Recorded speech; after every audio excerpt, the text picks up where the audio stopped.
பங்குச்சந்தை விடுமுறையாக இருந்திருக்கக்கூடாதா அப்படின்னு நினைக்கிற அளவுக்கு மார்க்கெட் நிலவரம் இன்றைக்கி ரொம்ப கலவரமாக இருந்துச்சு. நிறைய இன்வெஸ்டர்ஸுடைய போர்ட்ஃபோலியோ 5%லேருந்து 20% வரைக்கும் அடி வாங்கியிருக்கு ரீசெண்ட் ஏடிஹெச்லேருந்து. நிஃப்டி 24,000 காப்பாற்றிட்டு இருந்த வரைக்கும் புல்ஸ் கிட்ட ஒரு ஹோப் இருந்துச்சு. அதை சுக்குநூறாக இன்றைக்கி உடைச்சிட்டாங்க பியர்ஸ்.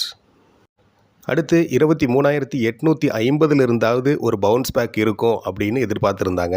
அதுவும் இன்றைக்கி போச்சு. அது மட்டும் இல்லாமல் 23,650 பிரேக் பண்ணிருச்சு, 23,530 பிரேக் பண்ணிருச்சு. 23,650 ரீசன்ட் ஏடிஹெச்லேருந்து 10% கரெக்ஷன் லெவல். 23,530 200 டேஸ்க்கான மூவிங் ஆவரேஜ் லெவல். ரெண்டையும் பிரேக் பண்ணியிருக்கு. மார்க்கெட்டில் ஒரு பேனிக் ஏற்படுத்தியிருக்கு. அடுத்து நிஃப்டி இறங்குற ஒவ்வொரு 100 புள்ளிகளுக்கும் இன்வெஸ்டர்ஸ்கிட்ட இன்னும் பயத்தை அதிகமாக்கும்.